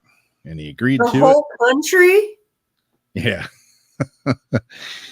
So he agreed to it, but then he came back and he called in to Art Bell again. He called in like 3 times to Art Bell. You'd have to leave the whole country. Yeah. And I don't know, you know, now they're saying there's nobody, you know, I mean, if it's true, you know, if it was you, would you use your real name? Because, you know, that, the government is going to get involved. Men in Black, whatever you want to call them, they're going to get involved. So are you going to use your real name? Hell no. So maybe Mel Waters was just a fictitious name. Yeah. And because now they say there's never been a record of a Mel Waters living in that area. That's the way it happens. They they erase you, man. Yeah. And he's never been heard from again. So maybe when he did come back, I think he went to Australia or somewhere. And maybe when he did come back and call Art Bell for the third time, maybe maybe they relocated him, or maybe it was just a joke and he finally was like, okay, I've had enough of this. I don't know. Yeah.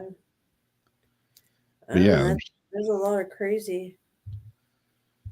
But then, like Red Elk says, or this government, are they calling, Mel Waters a liar? Are they calling him a liar? Or are they calling the entire tribe a liar? His father a liar? Because he said his dad showed it to him back in 1961. So who knows? And when you say Mel's Hole, it makes me think, I think there was like a Lifetime movie or something before, like some like teenager drowned in Mel's Hole or something like that. I'm sure I'm sure there's a lot of Mel's Holes. Yeah. But yeah, it's an interesting one. It's been around back in the day. It was a big deal when Art Bell was around. It's weird hearing Art Bell's voice now. I know. But yes, you saw probably a few kitties. I didn't bring all of them in.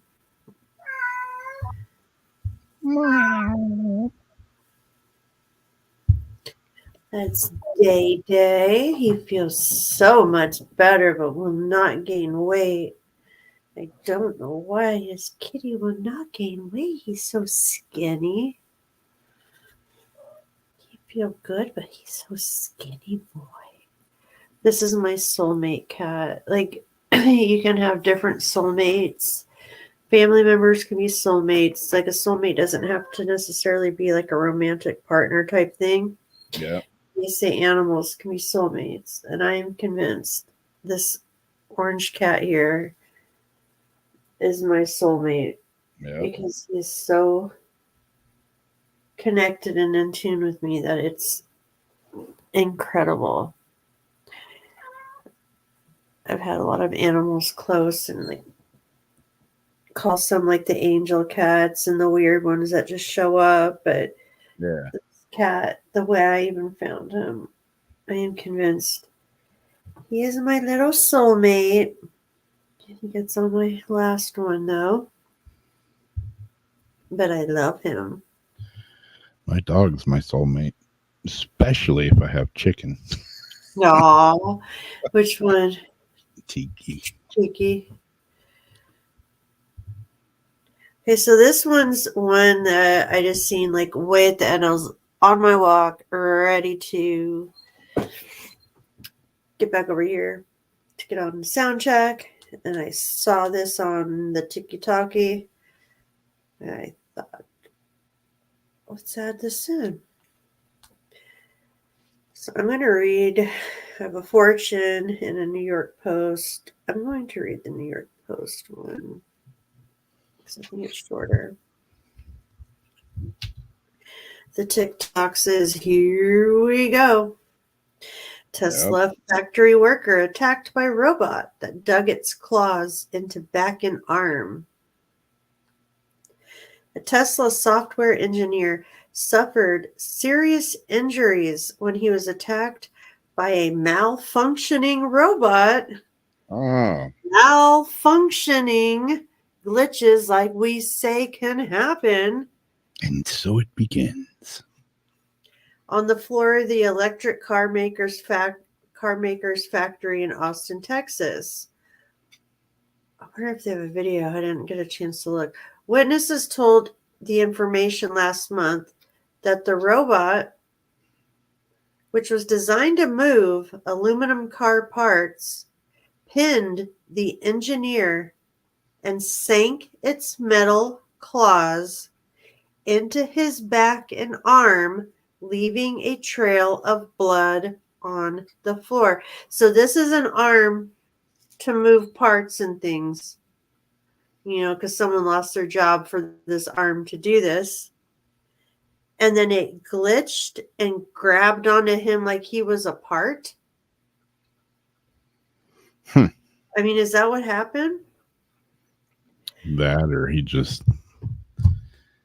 the robot got pissed and was like, let me take a piss. You guys make us all piss under the desk.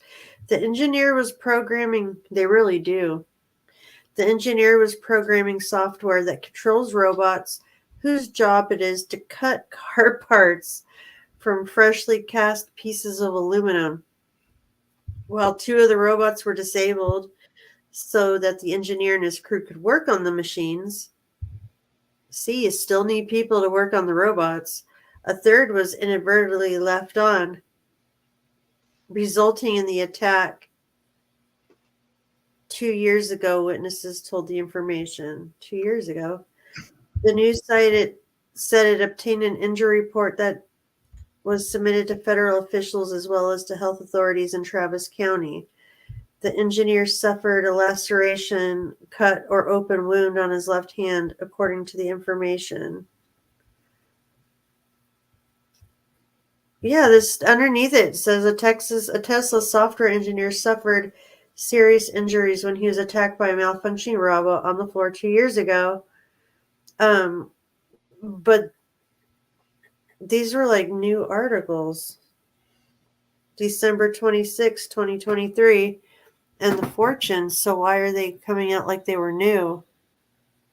And I didn't hear this till then, or have I heard this?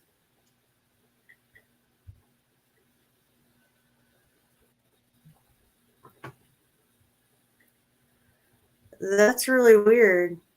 Like, why are they just now bringing this up again like that? Yeah. Huh.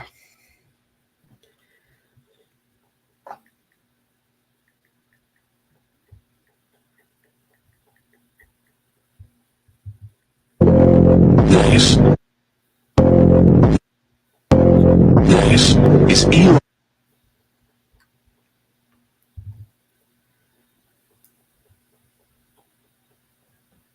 Weird.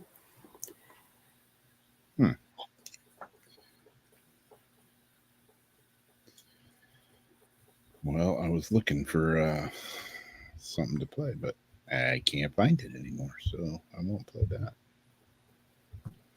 But yeah, you knew it was coming. What, your video? No, I was just looking to play a second. Knew it was coming. I don't understand though why these are all coming up as like brand new articles when. Oh shit! The Fortune one says at least 41 workers have died in robot-related incidents, and some researchers fear it could get worse as factories automate. A Tesla factory's robot attacked him, left him bleeding. This could become a new reality in the increasing automated workplace. So it talked about the worker 2 years ago. It was a series of incidents in Texas while they were trying to hit their goal. The series of injuries reported by Tech News outlet, the information offers a rare look into an oft-hidden part of the U.S. workplace and warning of what future could look like as manufacturing becomes more automated. And so they started to again talk about that incident. They say after it drew the blood, Another worker hit an emergency stop button, and the victim was able to get out of the robot's grasp and fell down a scrap metal chute, trailing blood behind him. And Tesla did not respond to a request for comment. It's unclear if there was any federal response to the incident, although Tesla submitted an injury report.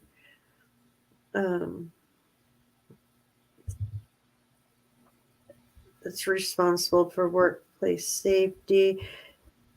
Most Austin factory worker just once a year in 21 and 22. Most recently, after a workers' center filed a complaint about a subcontractor worker who suffered a heat-related injury while in there. More robots, more injuries. The Austin factory appeared to be much more dangerous for workers than other auto plants. I don't see where they're actually talking about the robots, though. Anyways, I got both of these on my profile. You can look into it. But, yep, these are the things that can happen. This Alexa. is funny. This is it came up in my memories today when I saw somebody say something about being nice to your Amazon Echo. And Craig, yeah. Alexa, how much does the Earth weigh? Earth's mass is 13 septillion 199 sextillion 999 quintillion 999 quadrillion 999 trillion 999 billion 563,792,384 pounds. 5 septillion 970 sextillion 281,018,368 kilograms. Wow, I'm glad to know that. That means all my Alexa ones are going to start coming up on my memories pretty soon. Alexa. Yep.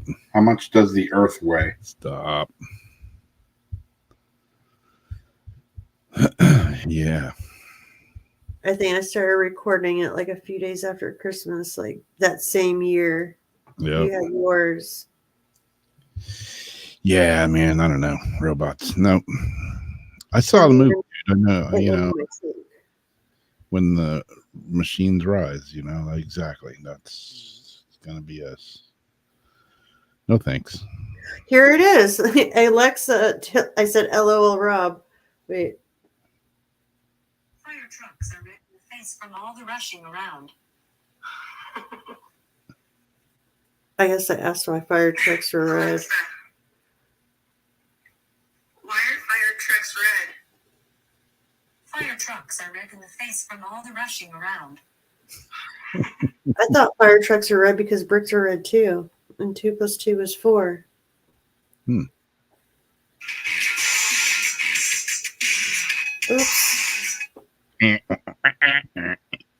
You sent me that one. All right. Crystal of the week. Yeah. Share screen window. Click that. Share that. Click that. Move that there. Here is this week's crystal of the week. This week's crystal of the week, Dalmatian jasper, also referred to as Dalmatian stone. It's a white feldspar quartz mineral with black dotted inclusions. These dots were originally thought to have been tourmaline, but recent studies have suggested that they are a mineral arfvedsonite. It is believed that Dalmatian stone only crystallizes in large mass forms. It is most commonly found in mines throughout the Chihuahua region of Mexico, where miners and locals naming it after the resemblance to the Dalmatian dog breed. Some of the meaning and energy behind Dalmatian stone. It helps strengthen your connection with Mother Earth, while also channeling one's personal will in a physical realm. This unique mineral helps one pursue their goals and provides the necessary tools needed along their journey. Dalmatian stone raises one's confidence level and brings it to the forefront, showing you that you are fully in control of your life path. The drive that radiates off this crystal is unprecedented. You will almost immediately sense an overwhelming obsession for accomplishing all your dreams. As you work with the stone and tap into the powerful vibrations that emanate from it, one will find themselves questioning their surroundings. This is due in part to one's internal vibration being raised, while also being centered on your own personal desires. Dalmatian stone is here to show you that your voice is the loudest, and that it will help you disconnect from negative energies that stunt your personal growth. By listening to your inner consciousness and allowing your soul to speak, one will know the way that is most resourceful for them. Dalmatian stone will provide everlasting comfort when dealing with these confusing times. It will also constantly promote your own well-being before others and will serve as a daily reminder of that. When meditating with this stone, you can use it in association with other sacral chakra activating stones such as orange calcite, vandonite, wolfenite, smoky quartz, or tiger's eye. These minerals all help in the channeling of energy throughout one's aura and body, as well as enhancing one's creative thought process.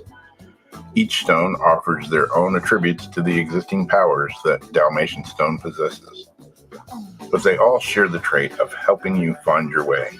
These crystals work as a navigation tool, helping one seek opportunities that offer pathways to personal desires.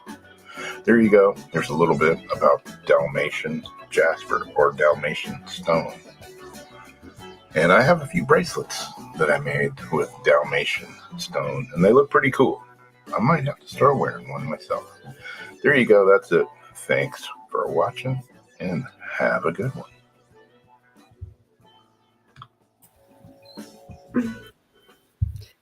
I still need an order to go with my 3 set here. The leptolite, whatever, and then the pie, the one that starts the P.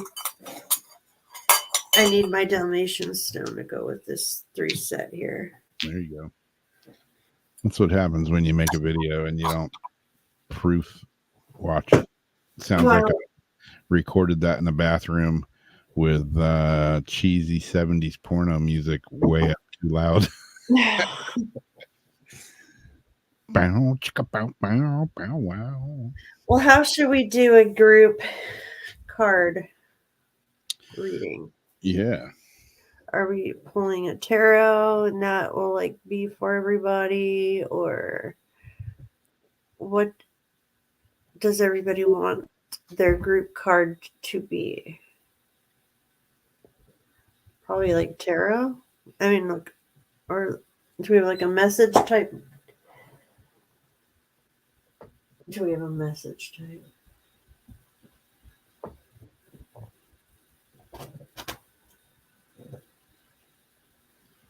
Crazy. I got these decks still sitting here. I still got the Halloween deck sitting here.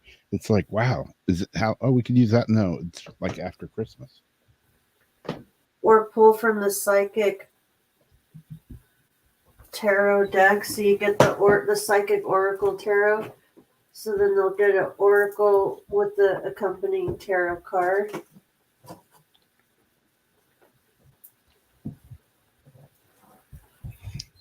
Oh, boy, what'd you do, love?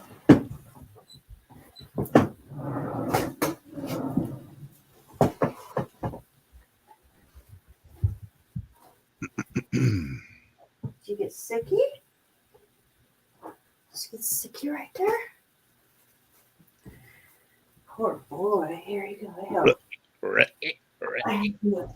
There you go.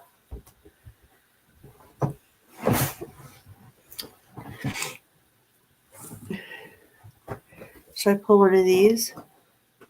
Sure. Or you got one? I have that deck, but I don't know where it's at. Yeah, go for it. Everything about that deck is in here. Oh, there it is. Way up there. Yeah. Listen to the flashy thing, Kay. Okay, how many times you flashy thing me? A flashy thing.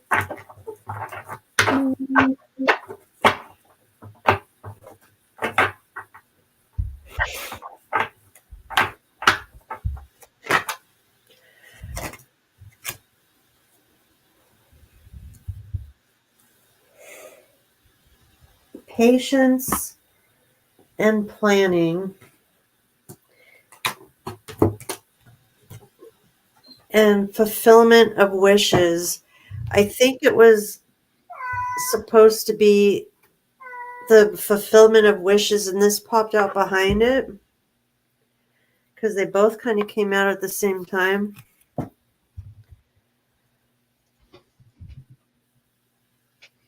So we've got, maybe they go together, fulfillment of wishes.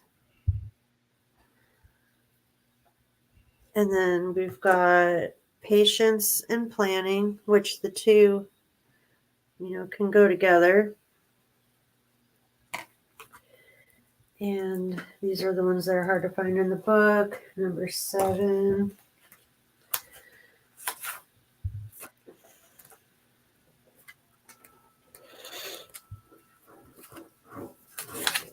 Okay. For patience and planning, good things come to those who wait. This card signifies the qualities of patience and letting go of control. That's a big one for the new year. You should now pause, rest, assess, and rethink what's in front of you before continuing. That also goes along with the retrograde season. The number 7 physical card reminds you to reevaluate the goals that you're seeking, your finances, and even your relationships. Take the time to review each area one by one, for there's no rush when you're planning for a successful future. As you pause during this period, notice what has worked well for you in the past, not what you or others believe to be true, but in actual positive experiences. While you're at this reflecting stage, you can stand back and plan how you're going to handle potentially difficult, complex decisions and situations that may arise in the future. I'll take a picture of that. That's perfect because that goes along exactly with the theme of everything right now, kind of. And I'm going to do the other one also because I think these are two things that can actually go together. Because with patience and all that, you can have all of your wishes.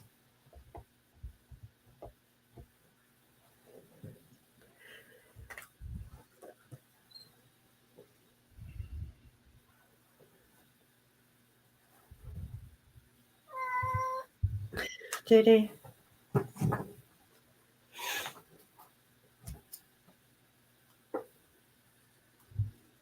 going to take a picture of the book before I lose the page.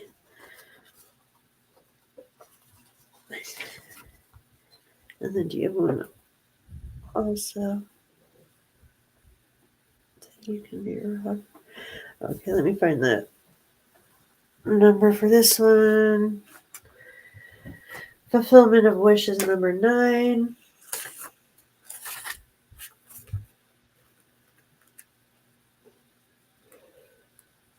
Okay.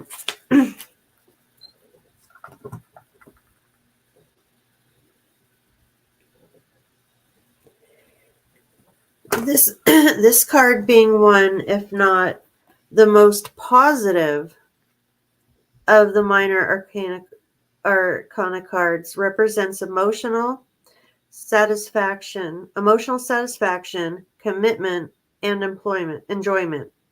Your wishes are coming true. Are you ready?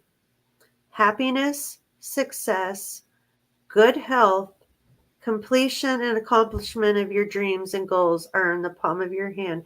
And that's why I've been saying 2024 is supposed to be as a year of fortune and good luck for a lot of people. and things are supposed to turn around for people individually. This card acts as a reminder to hold on to beneficial feelings from accepting and receiving what you've asked or strived for. Know that these will assist you in the future when you may need inspiration and positive energy. This is the right time to heal those past memories that have been holding you hostage. Forgive others and yourself so that your wishes, desires, and goals have a clear, unobstructed path to your heart, soul, and life. Getting rid of those things that you don't need anymore to make room for the new abundance. So again, that ties into the other one. I think those are awesome cards, especially for the new year. Yep. They didn't give any tarot archetypes to these ones.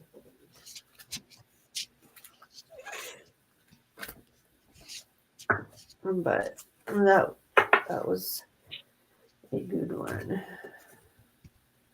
Cool. You got one too? Yeah, pull a group card for the. I have an oracle deck, a shamanic Awesome. healing deck. And then I'll post this on my profile and in our group.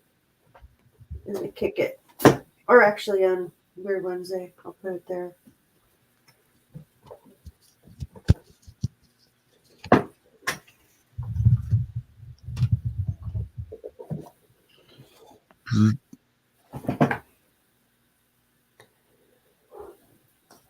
I can't read it.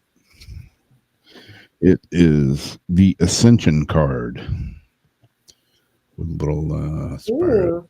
Ooh. Let me see that. Which deck is that one? This is the Right. Oh, nice. it says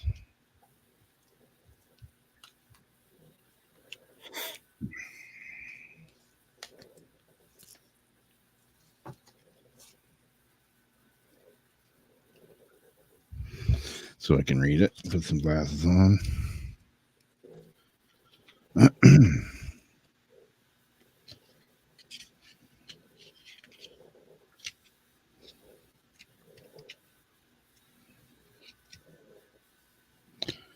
Oh boy.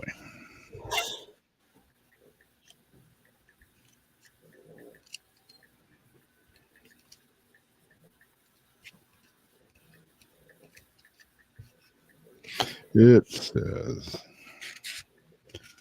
doesn't say that. Ascension.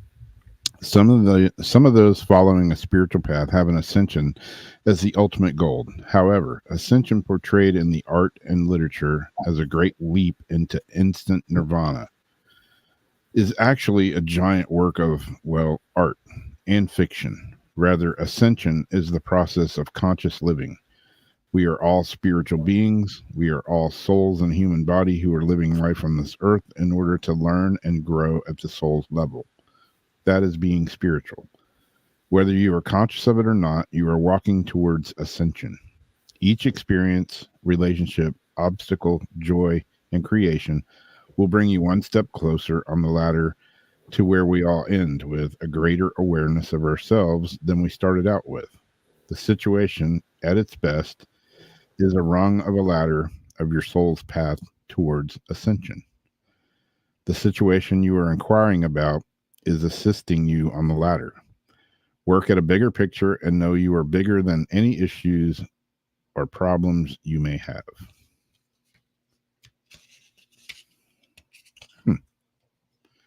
Well, there you go.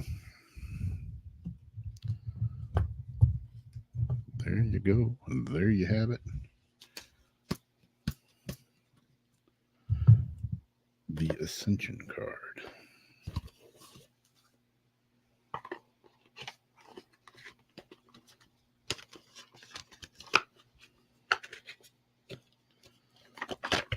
That don't want to fit back in the box.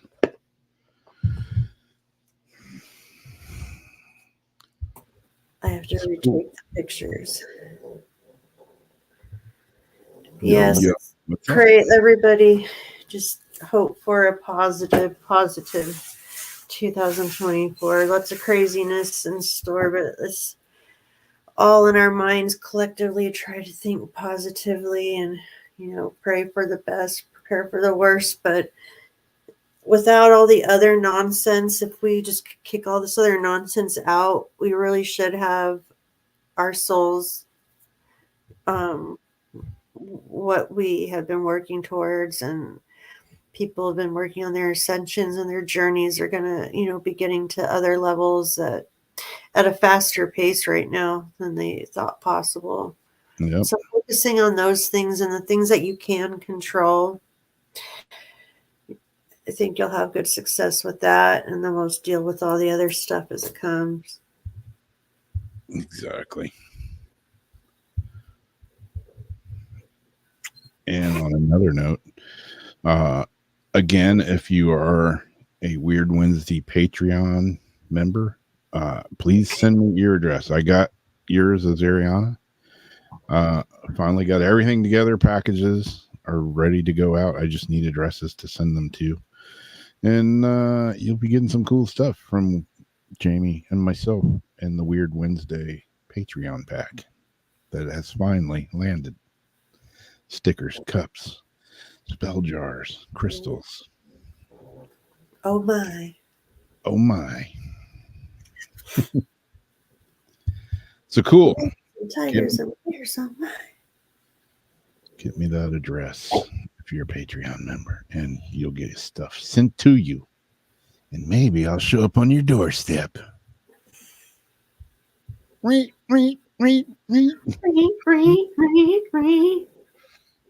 What was that?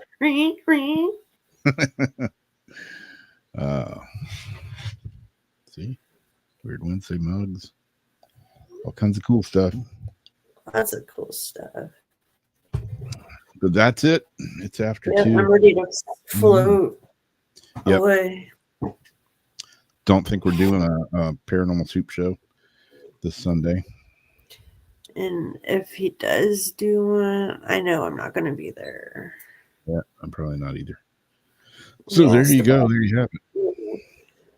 We'll see you next time around for Weird Wednesday. We'll see you next year. See you next year. Yeah, fun. All right. Catch y'all next year. Y'all have a good, happy new year. And whatever that means. All right. Good night. Good night.